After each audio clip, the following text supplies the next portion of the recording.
अस्सलाम वालेकुम दोस्तों, राइस टुडे के साथ मैं हूं मोहम्मद उबैदुल्ला आसिम और आप देख रहे हैं बच्चों की दुनिया।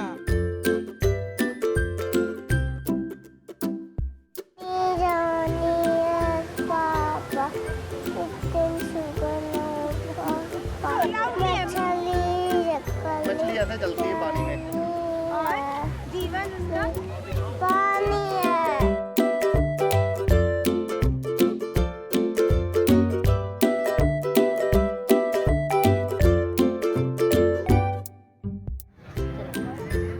Twinkle, twinkle, little star, how I wonder what you are. Talked about the words you highlighted in the sky. मछली का बच्चा अंडे से निकला, पानी में फिसला, अब्बू ने पकड़ा, अम्मी ने काटा, भैया ने पकाया, हम सब ने खाया।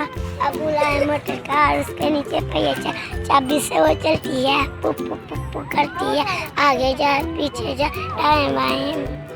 देखो बच्चों हंसी आया, साथ में अपना वो चाला, छोटी छोटी आंखों वाला, बड़े बड़े कान वाला, सुन से पानी पीता है, चिड़िया घर में रहता है, सबको बाय बाय करता है।